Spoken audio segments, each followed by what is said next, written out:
acho assim, quando você tem uma certa idade, você se acomoda, mas na idade eles eram muito jovens, isso pra mim é aliás, o outro era bem maravilhoso, aquele marido dela, aquele marido dela é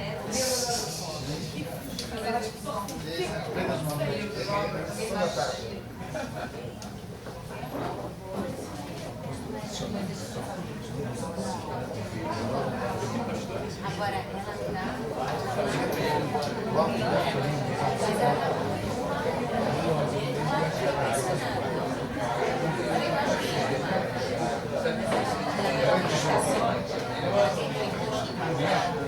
Isso foi bacana. Você fez lá assim, é rosto quadrado.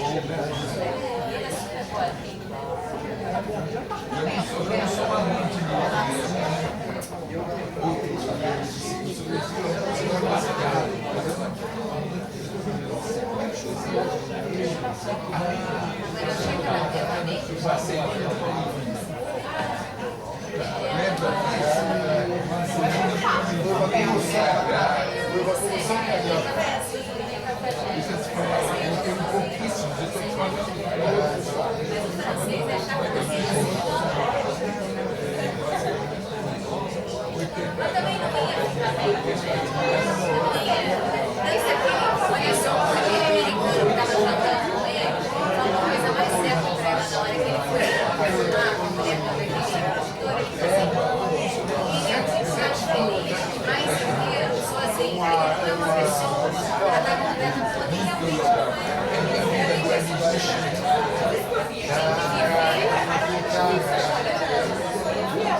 E aí, você ia Londres à vista? Já sei que é deixar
Por favor, esses dois agora. Não, vai entrar aqui com a moto. Eu vou precisar de duas coisas. De verdade.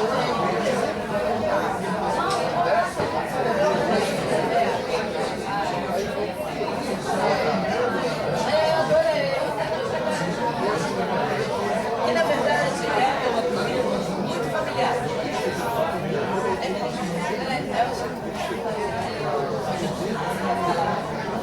Ah, não, senhora,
Queria dar boa noite a todos. Também dizer que estão todos muito bem-vindos ao Midrash. Estamos aqui para começar esse segundo encontro. Ontem nós estivemos juntos com o Robert Meeropol, que nos fez uma apresentação do aspecto mais pessoal, de como foi a vivência de uma criança que passa um processo de 3 a 8 anos, um processo, a gente pode imaginar o quão complexo foi para ele, não só tudo que aconteceu dentro, mas também o que se sucedeu, que foi uma relação com uma sociedade assustada, uma sociedade com muito medo, e todo o processo de rejeição que ele e o irmão Michael sofreram. E nós hoje vamos estar tendo a honra de tê-lo novamente. Ele vai estar abordando mais um aspecto do julgamento em si, do episódio do julgamento. Espero que vocês tenham tido a oportunidade de ver o documentário que foi passado há pouquinho, que está muito em sintonia com o tema mais específico que ele vai estar falando. Com certeza, ao término, ele vai abrir para perguntas, como fez ontem, e nós vamos ter a oportunidade de compartilhar o que ontem para nós eu acho que foi muito emocionante, muito tocante. Eu tenho uma pessoa da comunidade que me ligou para dizer que não vinha hoje, que não veio ontem, que não veio hoje, porque é uma pessoa que sofreu a malha do Estado, quando você tem o poder do Estado contra um cidadão, e ele disse que ele não suportaria, e ele fez essa confissão, e eu fiquei pensando realmente o quão incrível o quão difícil quando um poder, que é o poder do Estado, se arvora o direito sobre a vida do cidadão, e o perigo que é, obviamente, a construção de ideias de que isso é para o bem público e assim por diante. Para nós, aqui no Midrash, é uma honra a gente estar hoje novamente com o Robert. Quem não teve ontem vai ter o prazer de conhecer uma pessoa muito especial, uma pessoa que ontem falou sobre a fundação que ele tem, uma fundação dedicada a um aspecto construtivo de ajudar crianças, de pais que sofrem perseguição política de alguma maneira. Essa fundação que ele tem e que é registro de como ele quer transformar o legado dos pais num legado extremamente positivo e construtivo, ao invés de um desejo de vingança ou uma visão amarga em relação à experiência dele, do irmão, em relação a tudo que aconteceu. Nós estamos também num dia muito especial, que é exatamente a data da execução. A data da execução foi exatamente no dia 19 de junho, portanto, exatamente há 59 anos atrás, e isso está marcando, esse nosso encontro, marca o início de uma jornada que o Robert está fazendo para marcar esse 60º aniversário da execução dos pais. E o Midrash tem a honra de poder estar abrindo, iniciando esse ano, que ele vai estar marcando em vários lugares do mundo o que aconteceu e trazendo a mensagem especial que ele está nos fazendo. Nosso tema hoje é um tema sobre o julgamento, sobre os detalhes do julgamento, sobre esse episódio e todo o contexto político que envolveu esse julgamento. Eu vou passar nesse momento a palavra aí. Robert.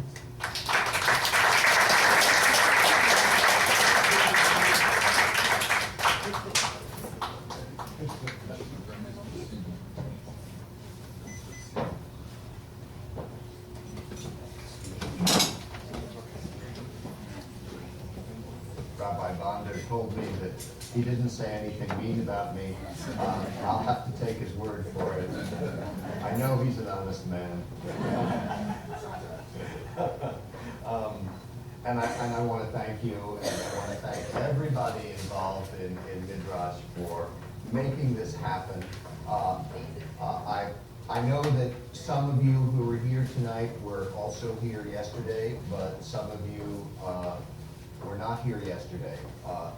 So I also want to thank Silvio Tendler, who played a role in making this happen. He's not here tonight, but he was here yesterday. And I want to thank Professor Alfredo Rossi, who's the editor of Advanced Studies magazine.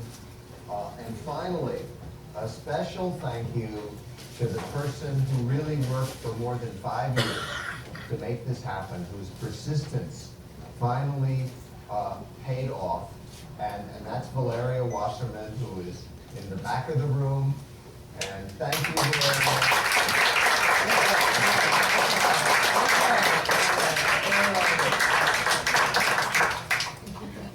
And a thank you to all the people of Brazil. There's a woman in the audience tonight who was named after my mother because she was born in 1954. She was named Ethel Rosenberg. There was someone in the audience yesterday who signed a petition to save my parents' lives. There are people whose family members marched to save my parents.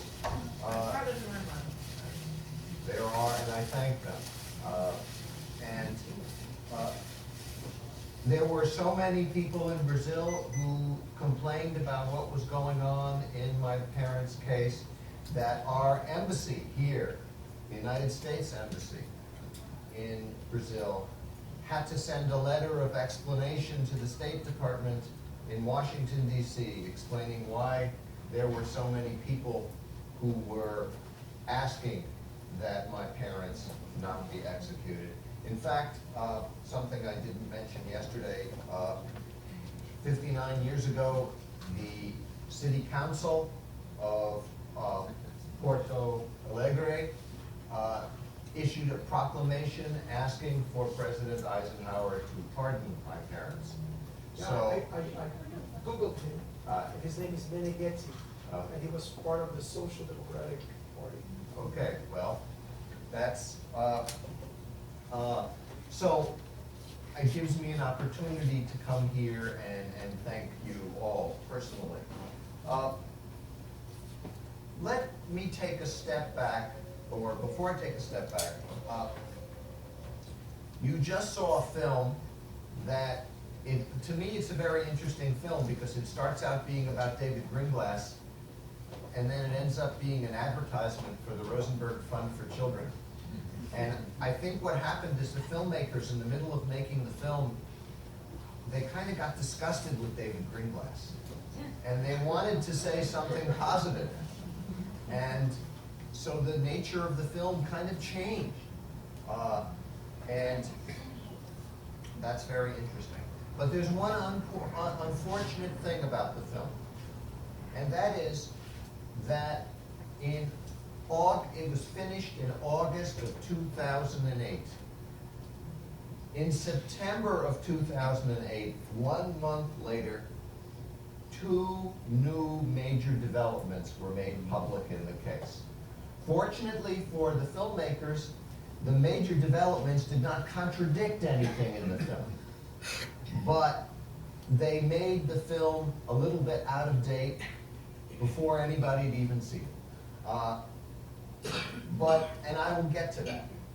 But first, because it's a lot of facts, let me take a step back and go through the basics of my parents' case. My parents were arrested, first Julius and then Ethel, in July and August of 1950, just after the Korean War began. And they were executed on June 19, 1953, just before it ended. So the Korean War was going on the whole time. This took place when the country was at war. And you could say that the Korean War bracketed the case. The charge against them, as it said in the film, was conspiracy. In order to prove, as the FBI agent said, you don't need physical proof to convict anybody of conspiracy. All you didn't need anybody to have given anything to anybody. All you needed was to have people make a plan and to take one act in furtherance of the plan.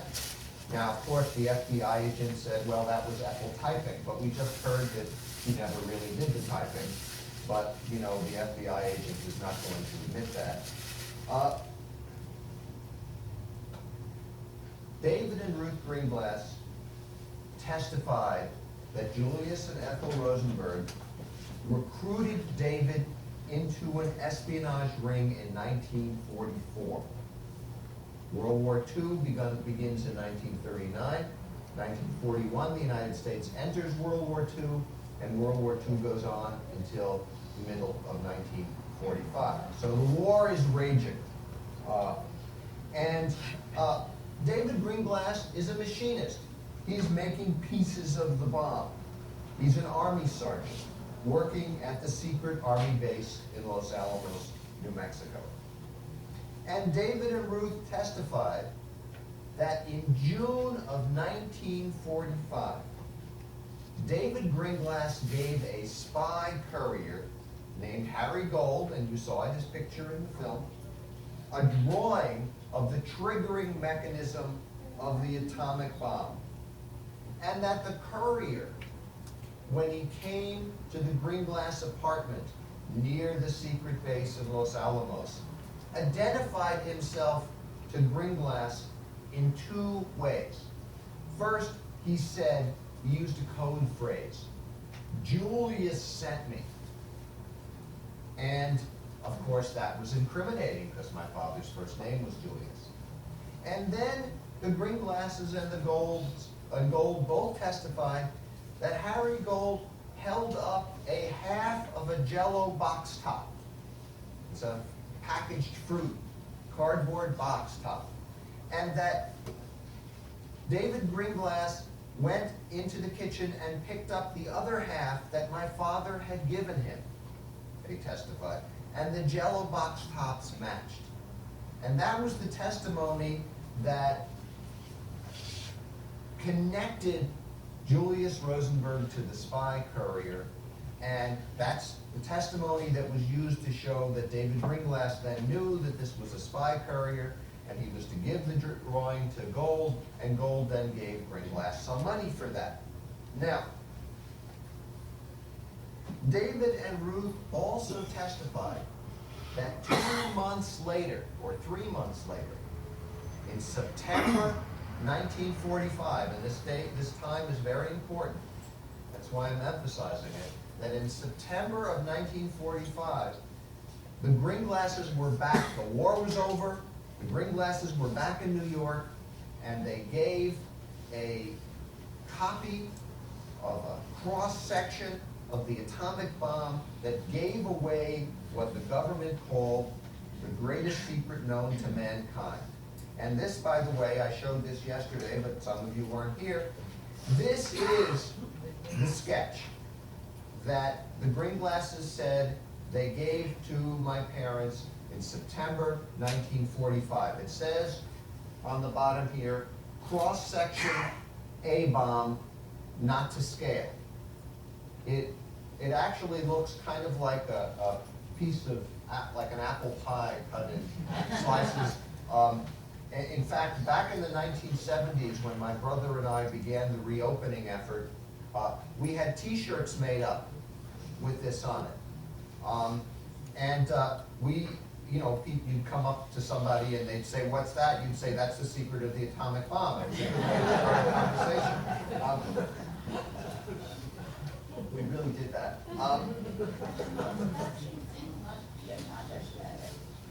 So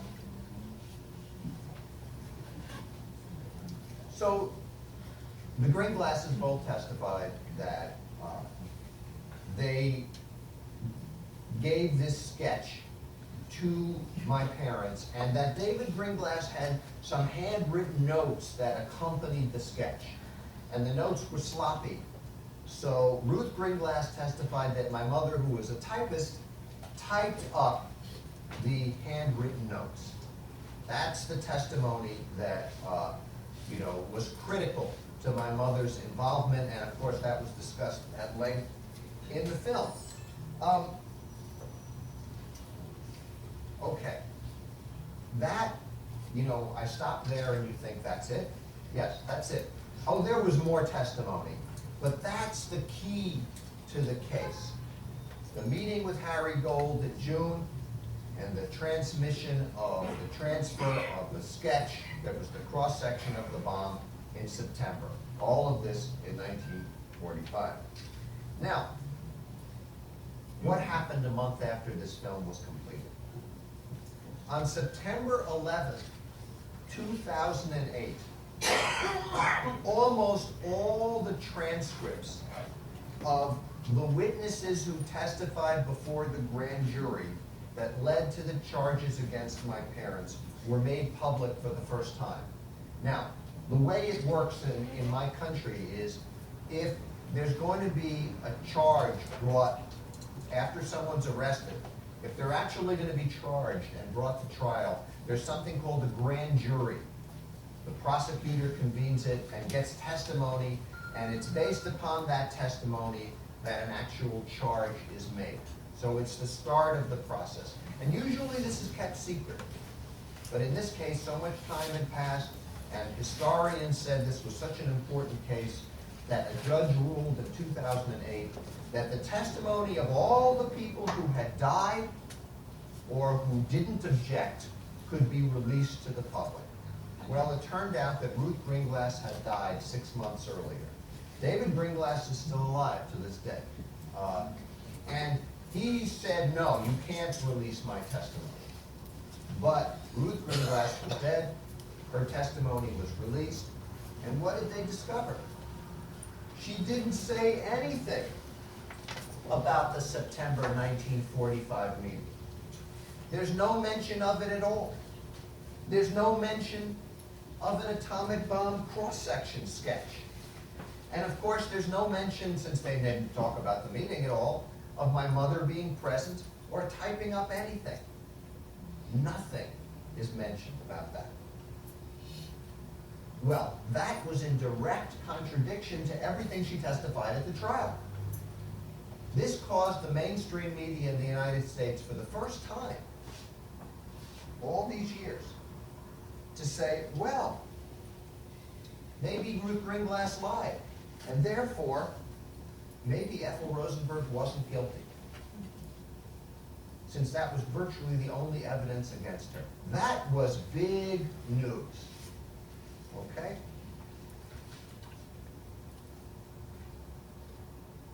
But on the same day, my parents' co-defendant, Morton Sobel, who was sentenced to 30 years in prison because they didn't have any evidence against him for atomic espionage, and he served 20 years. On the same day, Morton Sobel said he acknowledged for the first time that he and Julius Rosenberg had actually worked to help the Soviet Union during World War II. He said it didn't have anything to do with the atomic bomb. Ethel Rosenberg wasn't involved, but it still was espionage. Not what the government said, something less, but still something. And that was also big news. So, looking at this film, when I'm talking about the Venona transcriptions, I'm saying if they're true, then this is the case.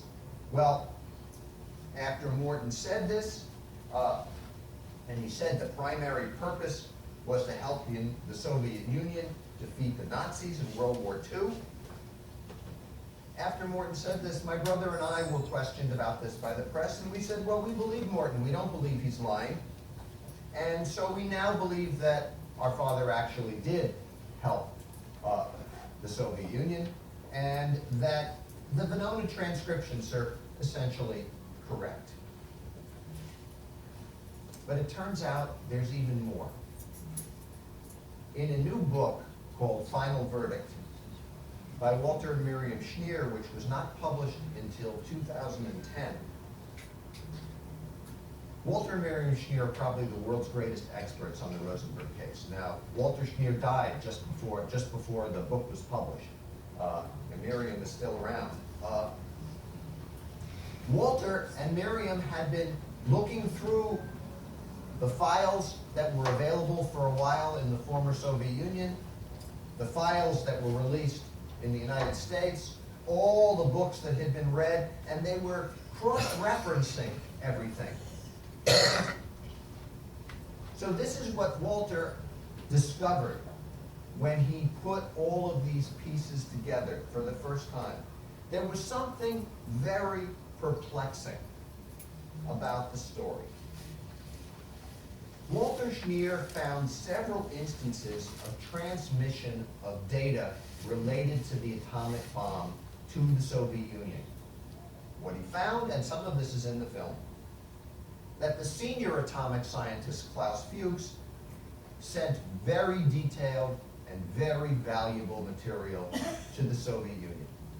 There was a junior atomic scientist named Theodore Alvin Hall, who sent less valuable and less detailed information to the Soviet Union, but still scientific information. And that whenever these transmissions took place, they were considered so important that the time it took from them to be gotten to the Soviet consulate in New York and then received in Moscow was a matter of just a few days. But when he looked at the records, he discovered that there really was a green glass sketch, and it really did arrive in Moscow. But what was really surprising was it arrived on December 27th, 1945. More than 3 months after the Gringlasses testified, they met with their parents, my parents, to get the sketch. And this perplexed Walter, because why would there be a 3-month delay about the transmission of atomic material related to the atomic bomb? Well, Walter dug into the files further. What he discovered was that, yes, Julius Rosenberg was involved in military-industrial espionage in 1944. But what happened was that on February 23rd, 1945, he found a file from the Soviet KGB which inactivated Julius Rosenberg. In other words, they suspended him from spying activity. Why did they do that?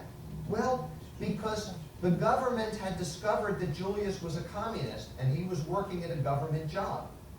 And so a few weeks earlier, the government fired Julius from his job for being a communist. And the Soviet secret police said, oh, they must have figured out that he's working for us. And we don't want them to find out anything more, so we're going to stop all activity and turn over everybody who he's working with to someone else. February 23rd, 1945, there's a file that documents all this. 6 days earlier, there's another file from the KGB. It says that the recognition signal for the meeting with the courier in June has not yet been made up. And Julius Rosenberg is suspended from activity 6 days later. So they assign the creation of the recognition signal. And when I mean the recognition signal, I mean the Jello box top. Who do they assign it to? Ruth Greenglass. She is given the job of creating the recognition signal. In other words, there really was a Jello box top. But Ruth created it, not Julius, as the Greenglasses had testified. Imagine, put yourself in my parents' shoes now, sitting in the defense box, listening to the testimony of David and Ruth Greenglass, swearing that Julius Rosenberg cut a Jello box top in half and gave half to David Greenglass and the other half to Harry Gold, when my parents knew they hadn't done any of this. And then, what about the code phrase, I come from Julius, the other part of the recognition signal? Well, My brother and I sued the government in the 1970s to enforce the release of actually 200,000 secret files, almost 200,000 secret files. One of the files we got showed that David Greenglass, when he was arrested, didn't use the code phrase Julius sent me. He said it was something like Ben, or something like that. And Harry Gold said that he used the code phrase, I bring greetings from Ben in Brooklyn. So how did Ben become Julius? Well, we have another file from the FBI which shows Gold and Greenglass were brought together to discuss this. And it was at that meeting where they were brought together after they were in prison with the FBI agents sitting all around, where they said, oh yeah, maybe it was Julius. They came up with the phrase Julius. So no wonder Gold and Greenglass were brought together to invent the code phrase, I come from Julius, because Julius had been inactivated months before. No one was coming from Julius anymore. And the KGB would never permit Harry Gold and David Greenglass to use a code name with the first name of an agent the KGB believed had been compromised by the FBI. And moreover, the supposed September 1945 meeting, the most important meeting of the entire trial, between the Rosenbergs and the Greenglasses could not have happened because Julius Rosenberg had been suspended from active spying activity for over 6 months. What Walter Schneer discovered was that instead, Ruth Greenglass, on her own, without Julius and Ethel's involvement, met with Soviet agents on December 21st, 1945, and delivered Greenglass's sketch to the Soviet agents. In other words, I was wrong in the film when I said the Greenglasses were weak and just said what the government wanted them to say. No, what the Greenglasses did was actually worse. They actually did it. And then they pinned it on my parents. And I don't know to this day if the government knew that they were fooling the government. In other words, I don't know whether the government knew that the Greenglasses really did it. Maybe they did and didn't care, or maybe they didn't. That part I don't know. But that explains the 3-month gap, because the sketch wasn't turned over in September and then sat for 3 months. Instead, it was turned over on December 21st, 1945, and it arrived in Moscow 6 days later on December 27th, which fit the pattern with all other transmissions of atomic material. So the Greenglass's villainy is even greater than I imagined. But saying that, I don't want to say that it absolves the United States government. The government played an active role in inventing evidence against my parents. The code phrase, the Jello box top. The government knew also that the Greenglass sketches were of little value. Again, let me show you this sketch. Government prosecutor saying this warrants the death penalty because it's the greatest secrets known to mankind. They knew that this was really worthless, and yet they continued to portray my parents as master atomic spies. So the end result, despite the Greenglass's greater villainy, is that the U.S. government knowingly executed 2 people for a crime they did not commit. And now I'll take your questions, but before I take your questions, I want to make note of something. It's now 8:57 p.m. Here in Rio. That means it is almost 8 o'clock in New York City. we are almost at the exact moment where 59 years ago my parents were executed. So this is, you may notice that I dressed up, those of you who are here today in a little more formally to mark this occasion. And I just wanted to note that, and now I will take your questions. Either about the film or about what I just said. I know it's complicated and detailed, lots of little pieces to put together, but it is, when we try to pin down what actually happened, we have to go through these details. And then, of course, 3 days later, we forget them, but we remember the general sense, even if we don't remember the details. So there's a question. I'm going to grab a glass of water first.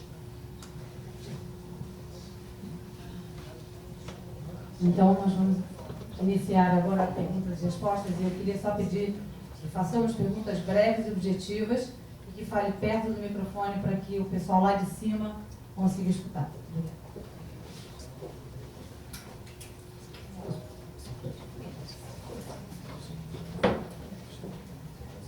Well, I prefer to ask the question in English, but if you want, I can. Please, English. Perhaps this question would have fit better yesterday's session, but I wasn't here.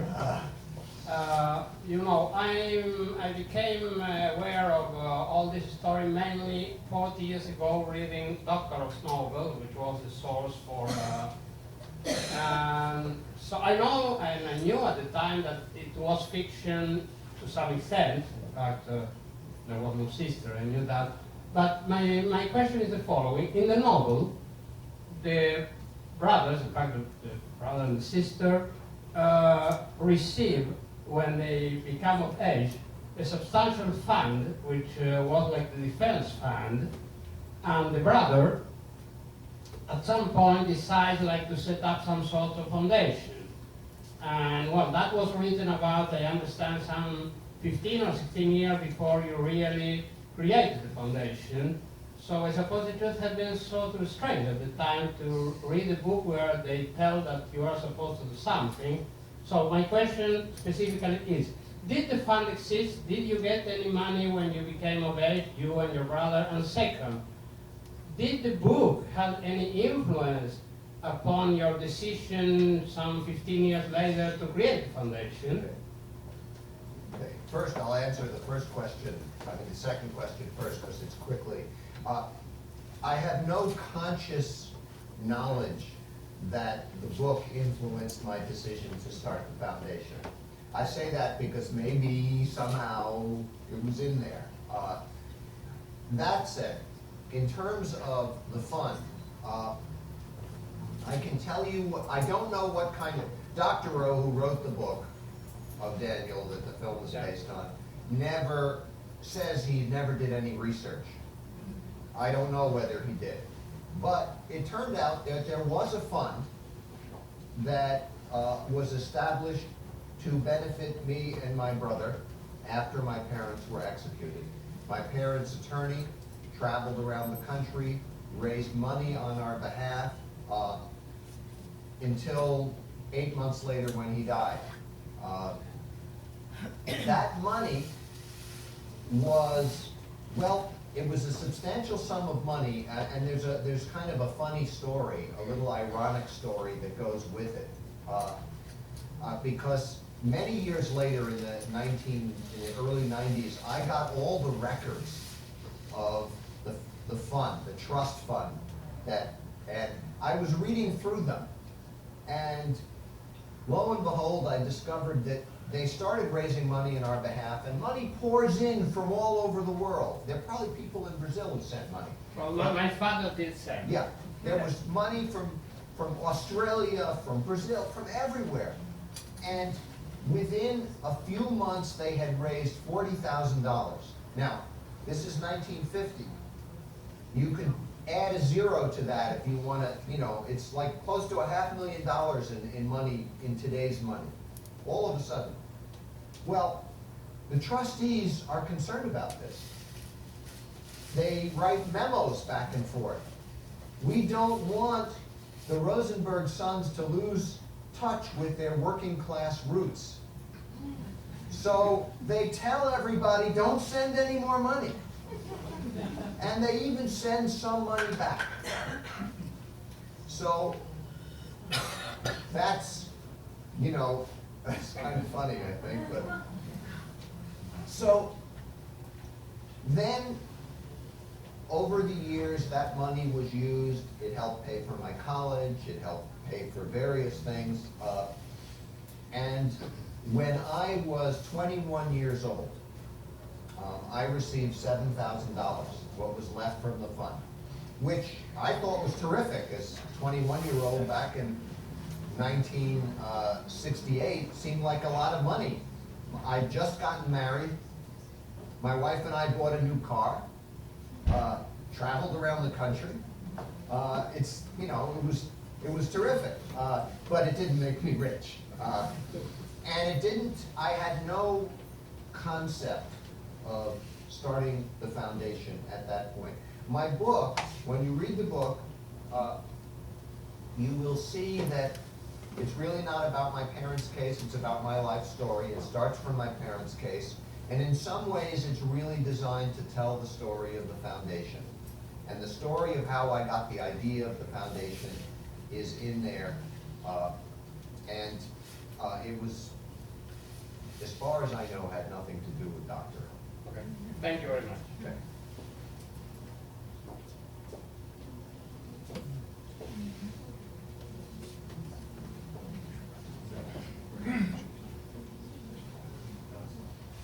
Well, the press in the United States is supposedly free. Injustice was clearly being perpetrated against your parents.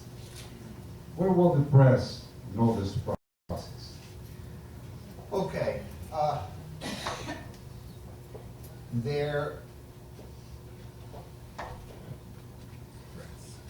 Up until the trial took place, and even after the trial took place. My parents are arrested in in the summer of 1950. The trial takes place in March of 1951. The death sentence is announced in April of 1951. Throughout this entire time, the entire press there's not one word that raises any question about what's going on. Not a word. Not even the Communist Party paper. They say nothing. The left press says nothing. Nobody says anything. Then, after the death sentence, there are a couple of, we're hearing that. After the death sentence, there are a couple of liberal newspapers who question whether the sentence is too harsh. The St. Louis Post-Dispatch is one of them. I can't remember the second. Then in August, 4 months later, an independent left-wing paper, not the Communist Party paper, but something called the National Guardian, a newspaper, publishes a series of articles by a man named William Rubin, which is entitled "The Rosenberg Case, an American Dreyfus Affair, ? And he does an analysis of the trial transcript and says, this is all oral testimony. There's no real evidence here. There's something very wrong. And the mainstream American press turns on the National Guardian and says this is all communist propaganda. This is a communist front newspaper, which it wasn't. Communist Party newspaper was quiet. Didn't say anything. So the press uniformly parrots the government line. It reprints the press releases of the Justice Department and the FBI without question. When a movement starts to save my parents' lives based upon the Guardian articles, that's what started it. They raise money to take out a full-page ad in the New York Times, and the New York Times refuses the money and refuses even to print the advertisement. So the press was nowhere because the press believed what the government told them, that it was about our national security, and that anybody who disagreed with the government was being a traitor to the government, and it was that kind of attitude. And so the press was silent. Ultimately, the movement exploded. The Communist Party joined the movement. The Daily Worker, the Communist Party paper, began to say the same thing that the National Guardian did many months earlier. It is one of the things that's interesting about this, that it was an independent left organization that started it, and then the Communist Party, which did a big job all over the world, and joined in. But they actually weren't the first. Other questions? There's a question over here. I wasn't here yesterday. I don't know if you answered the question. When your brother and you found out it was a lie, that your parents had not killed you? The question is, when did my brother and I found out it was a lie that my parents were not guilty? Well, I was raised by Ethel and Ann Meeropol. The Meeropols were a childless couple who adopted us. They didn't know Ethel and Julius Rosenberg, but Ethel Meeropol was actually one of the pallbearers at their funeral. So they were supporters of my parents. I was told my parents were innocent. My brother told me they were innocent. I was the little brother, of course. That's what everybody says. That's what I believe. It wasn't until I was 16 years old, actually 17 years old, and I was getting ready to go to college, that it suddenly dawned on me that I didn't know anything about my parents' case. I just knew what people told me. And I was going to go to college, and maybe somebody would ask me a question and I wouldn't know the answer, and I didn't want to seem stupid. I mean, teenagers, no one wants to seem stupid. So I read about my parents' case then. And I read all the books. Of course, I read everything that said they were innocent. I didn't want to read the books that said they were guilty.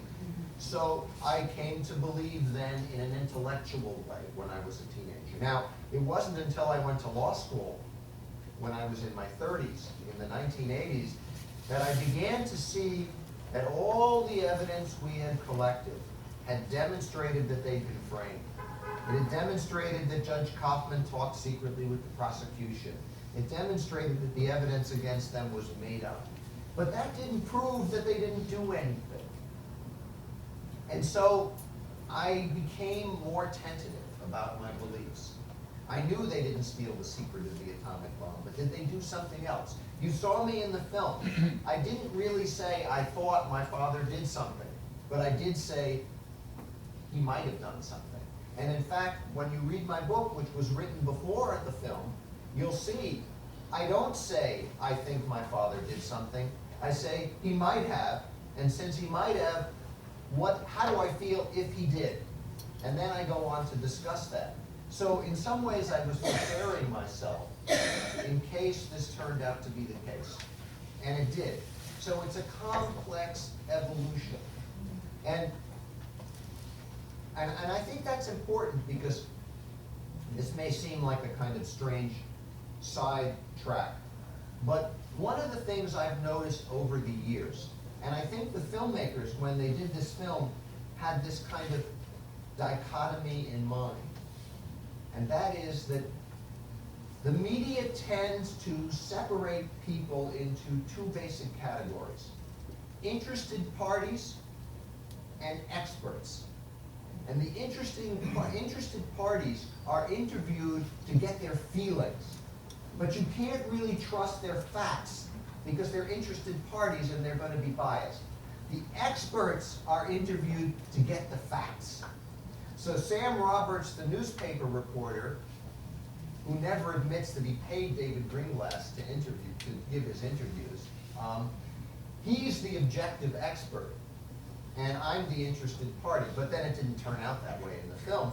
But the point is that what happens is the experts sometimes become so wedded to their thesis that they are not going to admit that something comes out that shows that they're wrong.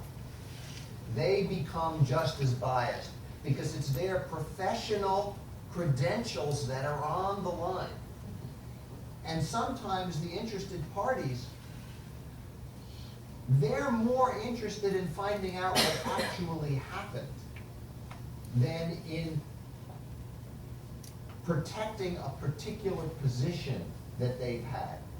So my brother and I, we filed a Freedom of Information Act lawsuit to find out what happened. And we told people, we think it's going to show our parents are innocent. But if it shows they're guilty, that's still okay because it's important to get the facts out. So sometimes it turns out that interested parties are more trustworthy and the experts are less trustworthy. And I think in my parents' case, that's one of the things that has happened. You see, if you look at old films of me and my brother, that we say different things. Because we said our beliefs based upon our best knowledge. And as we got more knowledge, our beliefs changed. But if you look at the experts, they're going to take a certain position, and they stick to that position, they stick to that position, they stick to that position, no matter what comes out.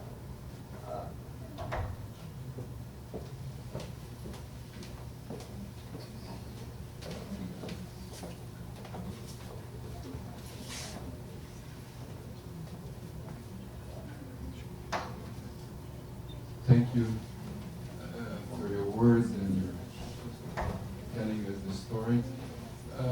In addition to the Rosenberg case, were there other cases that the government of the U.S. policy has used during this time to create the symbolic atmosphere that has been created? I mean, was Rosenberg the only case, or there were others? Okay, were there other cases? Well, you heard the FBI agent talk about that they were involved in espionage cases and that there were a large number of people in the government. There were a number of spy cases, the cases of Aldrich Hiss, who was a government official. There were other Abraham Brockman, I can name, there are a whole bunch of cases, but nobody knows them. Because in most cases, people were charged with perjury or other, lying under oath, other minor relatively minor charges, and they were given prison sentences, 2, 3, 4, 5 years. And so they're kind of, unless you're a historian of the Cold War period, you've never heard of any of these people. So there were dozens of cases, but none of them approached the magnitude of my parents' case. This was the premier case. And in a lot of cases, people who suspicion came down upon were just fired from their jobs.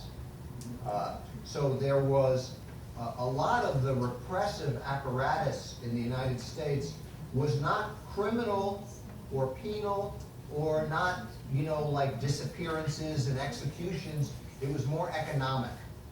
People's livelihoods were destroyed. They were impoverished. And that happened. There were thousands of New York City school public teachers, for instance, who were fired from their jobs. Everybody was forced to sign a loyalty oath that you weren't a member of the Communist Party and never had been. And anybody who refused to sign that oath, whether they'd been or not, was fired. That kind of thing happened. So that's the extent of it. Okay. I'd like to, first of all, to say that this is a moment that everybody wants to share with you, this emotion of 59 years. I think everybody here has the same feeling as, and very deeply. And we will be not being so emotional as we should here. We share with you this moment. But anyway, for me it's a bit confusing to discuss if they're guilty or not 60 years after. And I'd like to tell something of a colleague of mine, very right-wing professor at FGV. He says, I believe they were guilty, but the world became safer if they were guilty. So who cares? I mean, 60 years later, now, the world is completely different. Those two countries that were in Cold War, they are allies in many ways.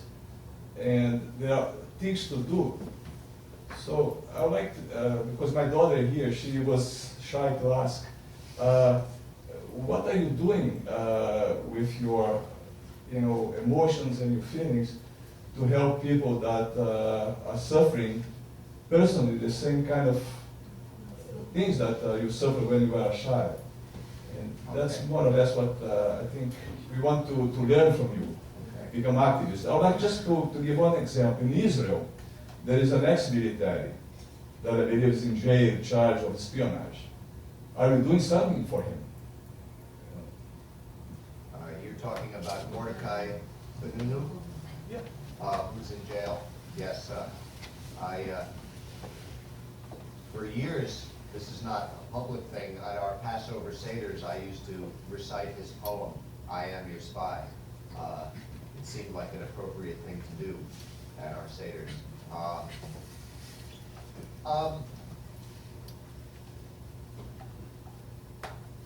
I've decided, starting in 1990, at the end of the film really, answers that question to some degree. I didn't see it. Sorry. Starting in 1990, I decided, well, I'm going to step back even further. I feel that because of what happened to my family, when I got to be 20 years old and found the woman I loved and wanted to marry, we got married very early. My brother got married very early. We both had kids. We've stayed married. We've had children. We've had fulfilling family lives and I think it's no accident, because I think it was really important to us to recreate a family base after ours was destroyed. But I was professionally dissatisfied. I couldn't figure out what I wanted to do when I grew up. I was trained, by the time I was 23, I had everything but my doctorate in anthropology. I was starting to teach college. I was working on my doctorate, and I decided, no, that's not what I want to do. I did this, I did that. I ended up in law school. I got a law degree, became an attorney. I started working at that. I didn't like that too much either. And then, in the middle of the night, I woke up and I realized I knew what I wanted to do. This was when I was 43, well, I was over 40 years old. I wanted to start a foundation that would help children today who are suffering the kind of nightmare that I suffered as a child in the United States. And I did some research and discovered that there were dozens, there were actually a couple of hundred. There were Native Americans, members of the American Indian Movement, former Black Panthers, members of SDS, Puerto Rican nationalists. They had all been arrested and charged and put in prison for political activism of one sort or another. Some of it was illegal, but they had gotten huge prison sentences for relatively minor offenses because of the political motivation behind what they did. And I did some research and I discovered they had 72 children altogether. And I decided I wanted to start a foundation to help those children. That was how I could make a contribution, how I could transform the destruction that was visited on my family into something constructive for their family. And that's what I've dedicated my life to. Now, the Rosenberg Fund for Children has grown. We don't only help children of people who are in prison for political reasons. We help people who get fired from their jobs. who go out and work to make the world a more just and a peaceful place and get attacked in one way or another. So now we help several hundred children a year. I raise money, we give away money, we send the children to therapy, we provide summer camps, we do cultural programs. And what we do by helping these families, even though it's very personal, is that indirectly, but very powerfully, we promote activism. We promote engagement in an effort to make the world a more just place. And that's my contribution. That's what I feel I can do. Now, this is a small foundation. I don't claim to be, you know, Nelson Mandela who's going to free South Africa or something like that. You know, but it is a contribution I feel that I can make, and that is one that simultaneously does good and makes me feel good. So I hope that answers your question. Okay, I'll make now one question from the people upstairs, people without translation. Wouldn't that be a tactic of Mr. Edgar Hoover, the chief of the FBI, to stigmatize the ACP, American Community Party, and its activities? Would that have been a conspiration to intimidate the communist Jews, and a WASP tactic to intimidate the Bolsheviks Jews? Well, I mean, I think that's,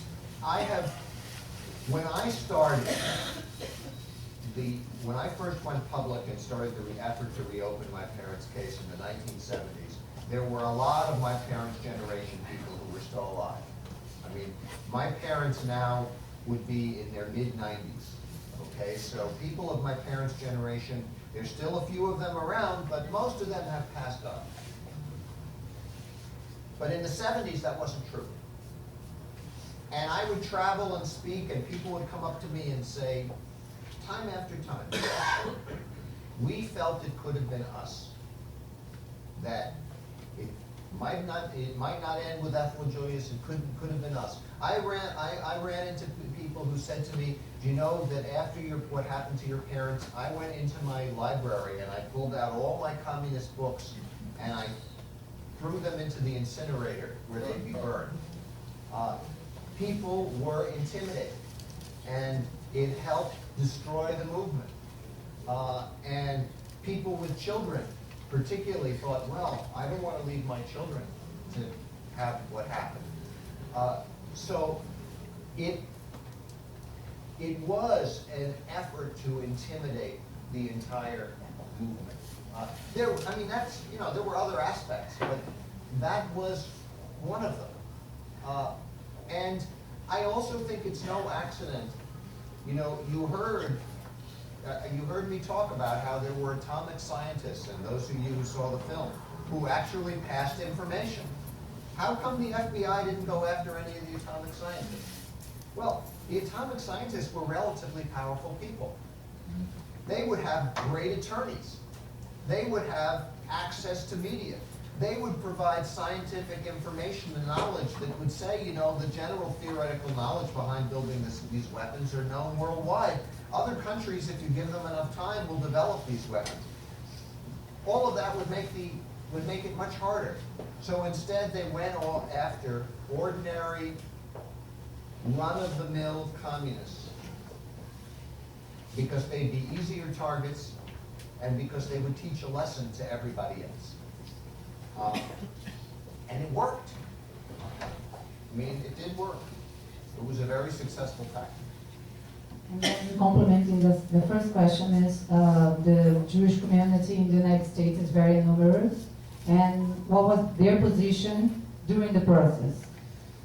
Their position was complicated, and the evolution of their position has also been complicated. First, most powerful elements within the Jewish community were represented by Judge Kaufman. And Judge Kaufman's family was very close to the family that owned the New York Times. So the New York Times was very supportive of Judge Kaufman. And the American Jewish community felt that they had to rally behind this position to demonstrate that they were loyal Americans. But there were also lots of poor Jews. This was not long after the Depression. And there were many left-wing Jews. And they became the core of the movement to save my parents. So the community was split, really along class lines. So, and that didn't evaporate overnight. So that in the 1970s, when we began the effort, what we called the reopening effort, I could not get a synagogue or a Jewish community center to invite me to speak. It was very rare, because they were nervous still, because the Cold War was going on, that they would, if they exposed that the Rosenberg case was an injustice, if they led people to believe that that might be the case, then they would be viewed as being disloyal and giving aid and comfort to the enemy. So we really didn't get to communicate with a segment of the Jewish community. And then the Soviet Union collapsed. And we moved into the late 1980s and the early 1990s, and I started the Rosenberg Fund for Children, and all of a sudden it was a lot easier for me to speak in synagogues and for me to speak in Jewish community centers. Then the Jewish community in general, except for very, very conservative elements, said, ooh, you know, there was anti-Semitism here. And we don't like that. And so that's a long and, as the Beatles would say, a long and winding road. And that's, it's not a simple answer. But I think if you want to extract some general principle from it, it really broke down mostly along class lines at the beginning. I would like to ask you something, because we are feeling here, we feel that your life is an example. And at the same time, we are looking at you. I'm feeling so well, looking your life, your example, everything. We are heard, I heard here that about Jewish community and the Jewish judge and everything was not nice. And I'm thinking about, and your thoughts about God and religion. What do you think about God and religion in your life? Yeah, well, you know, it's funny. I've been asked that. I was interviewed for a Jewish television program before, and the interviewer asked me about that. And you know, Ethel and Julius Rosenberg were secular Jews. They were communists. They were not religious Jews, but they were very Jewish. They had a friend, a good friend who attended their wedding, who only died a few years ago, who was once interviewed and said in the interview that he described my parents. He said, when I went to the wedding, he said they were so Jewish you could smell the pickled herring down the hall. And then I was raised by Abel and Ann Meeropol. Abel and Ann Meeropol, despite their name, were Jewish. His name was actually Meeropolski, and he took off the ski because he thought it would Americanize it, but it just made it sound strange. And Abel Meeropol was a writer. Ann Meeropol wanted to be an actress. She worked with children, drama, teaching. They used to, for a Jewish community center, a secular, a humanist Jewish community center in the suburbs of New York, they used to produce bar bat mitzvah performances of 13-year-olds, which would catalog Jewish history. And I used to go and watch them create these with these group of young people who were about to be 13. And so that's the atmosphere that I grew up in. And I guess I follow in that tradition because I'm very Jewish, but I'm not religious. And there's some talk, I talk about that in my book, about my attitudes towards this. And you know, the reality is that New York City, I don't know that it's the largest Jewish community in the world anymore, but it was when I was growing up. And it's also the largest secular Jewish community in the world. It doesn't make people any less Jewish. It just is, and I think in the Jewish tradition, there's if you get, you know, 100 Jews in the room, you'll find 150 different views of God.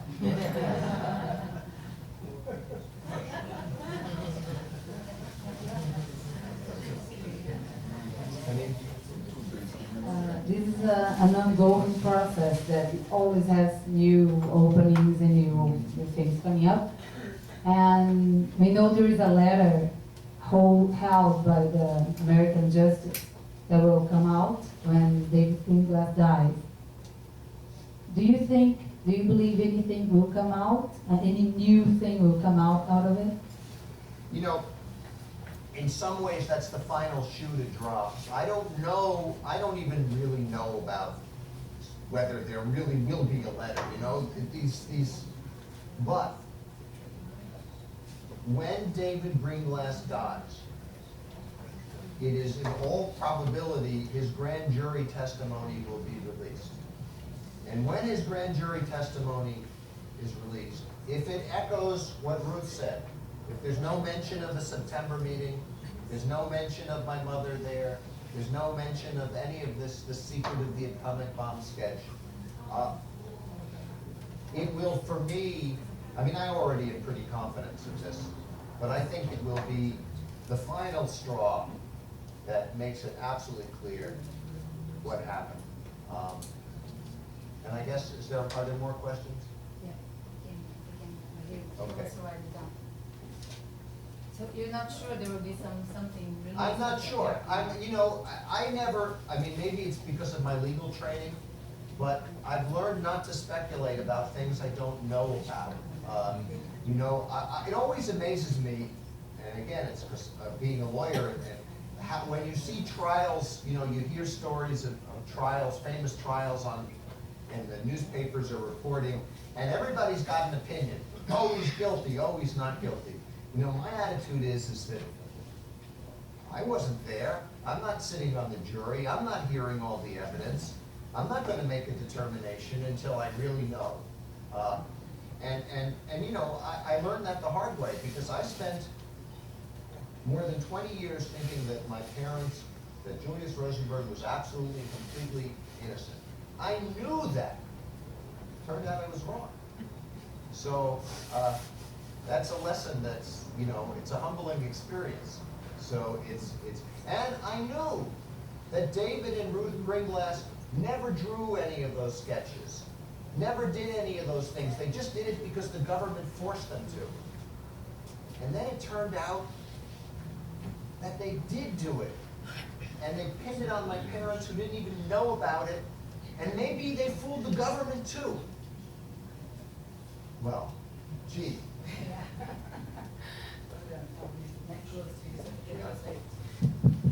I would like to know what is your political position in the politics situation from the United States nowadays. Oh. Well,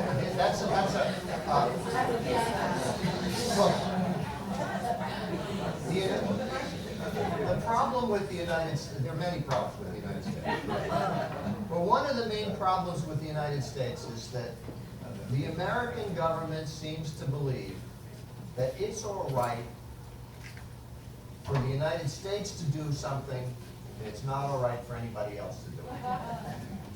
We want to tell the world, I mean, you know, I think about this, and this, I don't, you may not everybody may agree with me here, but, you know, the United States wants to say to North Korea, you can't have an atomic bomb. The United States wants to say to Iran, you can't have an atomic bomb. And you know what? North Korea shouldn't have an atomic bomb. And Iran shouldn't have an atomic bomb. And Israel shouldn't have an atomic bomb. And France shouldn't have an atomic bomb.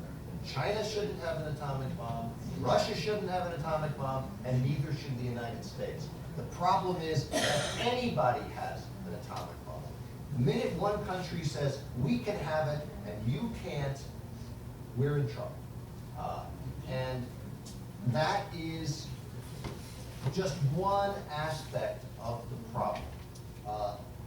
Another problem that isn't really talked about, but it's on my mind because we have the 20+ conference here going on.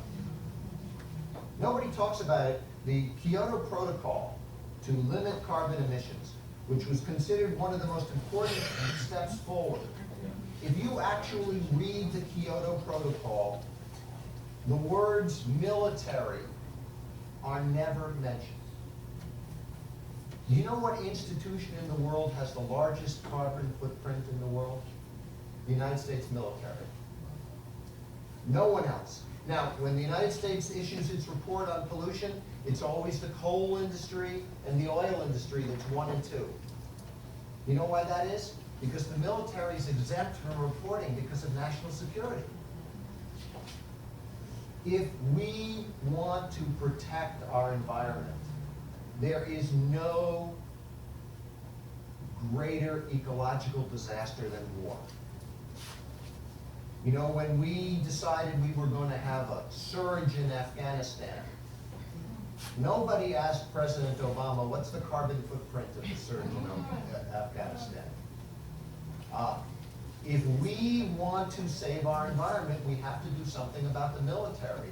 And the worst military in the world is, the most powerful, is the military-industrial complex of the United States. So, you know, I have such basic problems with the way my society is organized, I don't even really know where to start. And it's scary, because you look at the most powerful institutions in society and you say, these are what needs to be transformed in order to make the world a better place. That said, I have never successfully been able to predict what's coming next. You know, I didn't know anything about Arab Spring. I didn't know anything about Occupy Wall Street. I didn't know anything about all the transformations that have come. So just because things look bleak doesn't mean they're hopeless, because we don't know what's coming next. And all we can do is do something good. And if enough of us do something good, it will get better.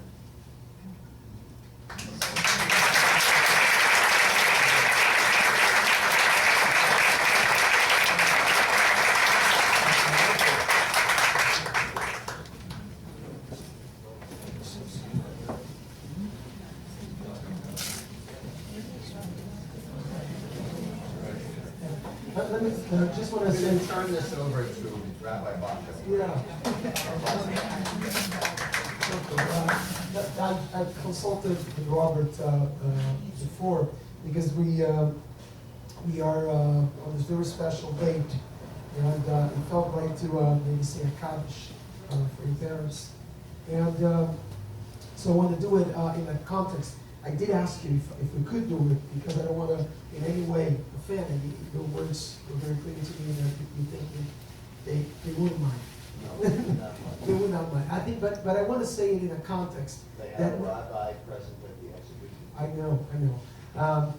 But because I understand that sometimes religion can be imposing in many ways. And but I want to say the Scottish in a way that is not only something that they wouldn't mind, but I want to say it in a way that can somehow present our feeling to the 2 days that we had here. I think there was a feeling. You used those words of tikkun olam, and very resonating to my ears, the words of your mother, when she said that the world was not yet at the place to avoid evil. And I can imagine from the point of view that they had of reality, at that moment that she wrote the letter, how deep that was. So I want to say that Kaddish as a yahrzeit, as a memory of the day that it passed. And it's somehow a wish for Tikkun Olam. And I also want to just say something personal, which is, I think your mother would be very proud, and she is very proud, of what she expected, and she meant it in the letter. I can imagine what she imagined that you would be exposed to. She knew it, that you were already being exposed when she was alive. So knowing of what you would be exposed, her words were very contained, and they meant for you to be hopeful and to expect a day when evil would be somehow understood and within people, within our hearts and souls, be their respect. So we'll ask everybody to stand up. Yeah, if anybody wants. You should, but you don't have to.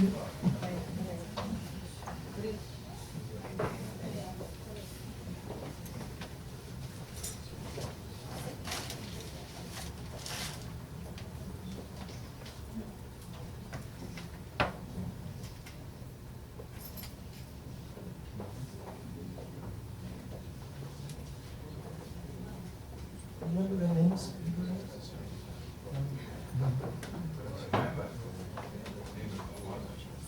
Ethel, probably was Ethel. Julius, Clara, was it? Or, no, Ethel would be Ethel. Julius, I don't know. Hey, we're doing it. יתקדש ויתקדש שמי רבה. עמד יברח ונותיר ונמליך ומחתיר החי יכול וביום יכול ופעיל לכל בית ישראל בעגלה ובזמן קמים וברו. יהא שמי רבה מבורך לעולם אמן אמן. יתברך וישתבח ויתפאר ויתרומם ויתנשא ויתהדר ויתעלה ויתפלל שמי בקדושה וברכו.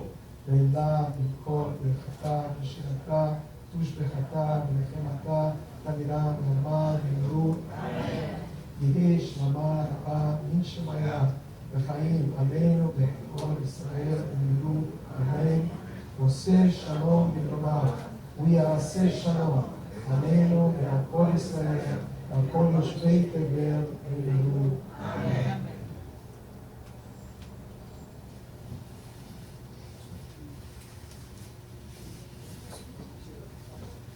Thank you all. Thank you. I just, one more thing I want to say. I did mention something about the Rosenberg Fund. I meant to bring downstairs on your way out. There's a newsletter. It's in English. It's read on the top about the fund. I urge you all to take one with you so you'll know a little more about it. And those of you whose books I haven't signed, if you're interested, I don't know where, I guess I'll go over here and I'll sign books, and I thank you all.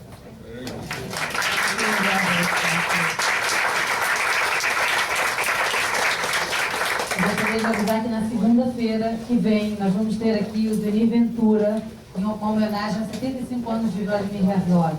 Vocês são todos convidados, é gratuito, podem listar seus nomes lá embaixo para a gente fazer reserva quem quiser estar aqui. Obrigada.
que é o bem. Da direita